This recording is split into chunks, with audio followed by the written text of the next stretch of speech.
The men that y'all claim don't exist no more, I had that type of man. I fumbled the man I probably should have married. You know, when I was younger, I fumbled some good men. Because I was stupid, foolish, young, immature, possessive, mean, with a nasty attitude, ungrateful, entitled, and ignorant. She listed 9 reasons she lost him. Not one of those 9 reasons was his fault. That kind of honesty is rare. And the fact that it only arrived after he was already gone makes it one of the most expensive lessons a person can learn.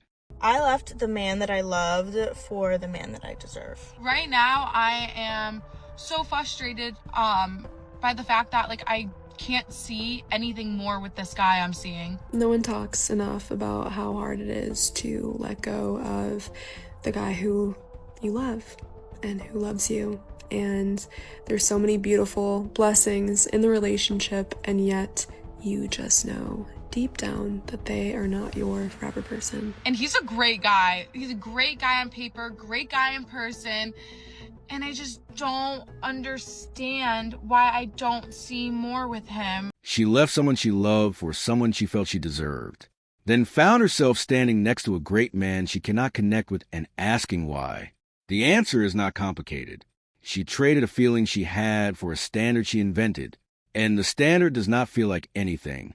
Now here is where this gets interesting, because what comes next is not one woman saying this. It is 5 different stories. Same ending. Keep watching. I was in a relationship for 10 years and decided to leave that relationship because he was no longer the man of my dreams. He's a great guy. He's such a good guy, and it's and then I don't see more with him. It's why? I don't understand.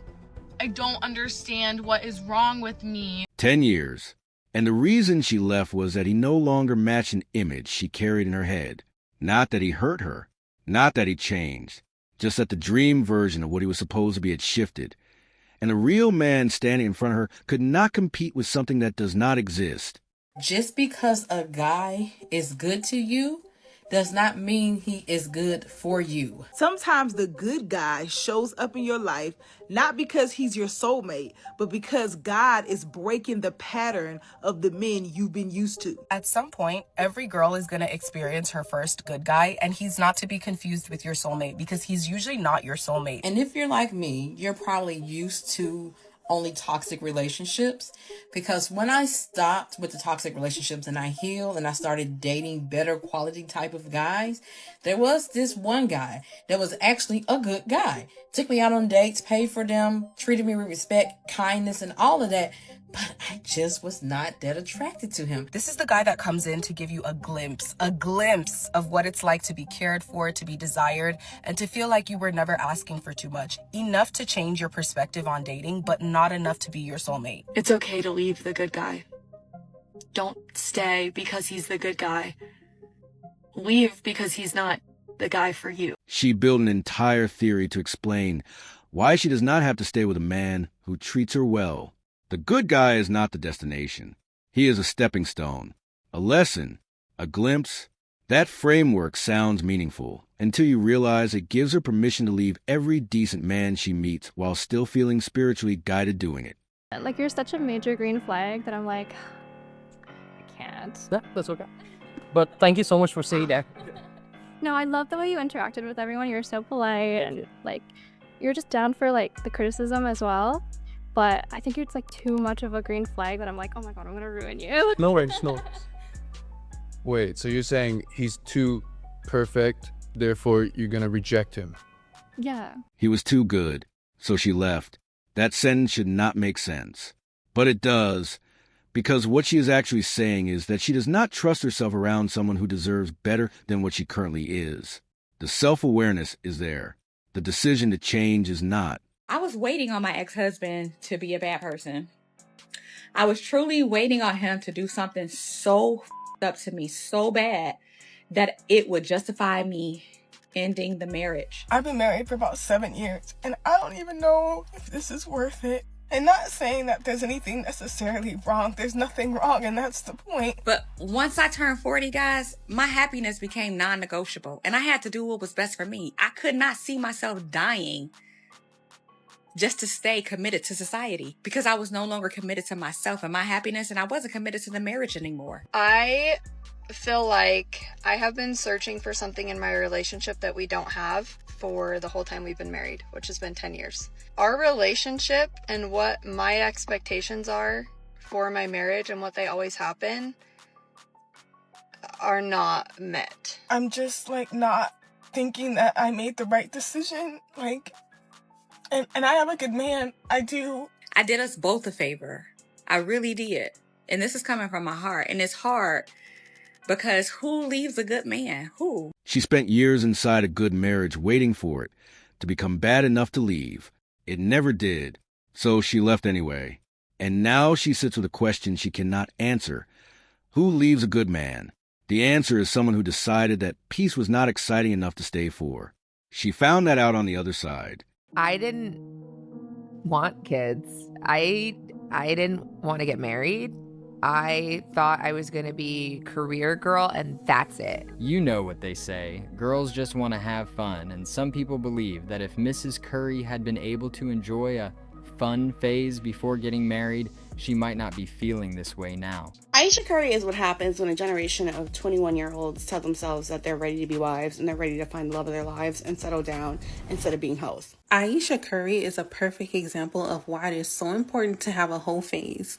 Go be a hoe. Be a hoe. Be a hoe. Live your life. Confidence is key. And regardless of what you do, there's like 7 billion people on this planet. So if not Toronto, there's another city for you, I promise. Sometimes you gotta go through some stuff to really appreciate what you have.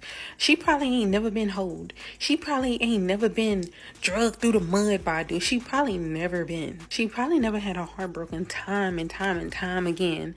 That's why she can't really appreciate what she has, because it's like, I need something edgy. I need something fun. Like this mom stuff. This being married to Steph Curry, this shit is boring. Okay, would you recommend that same advice to your daughter?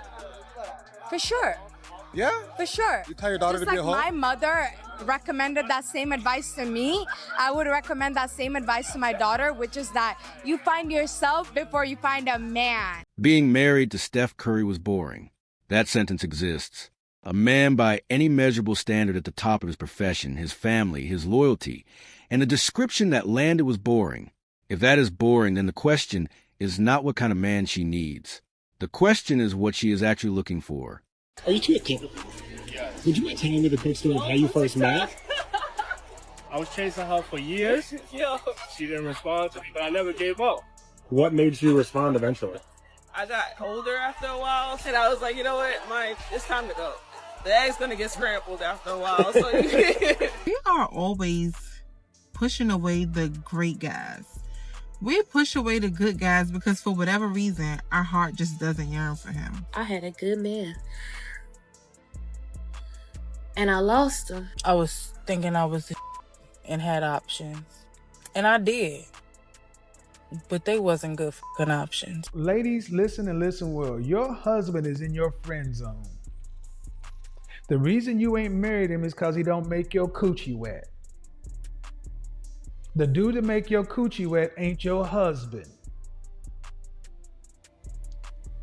Marry the stable, boring guy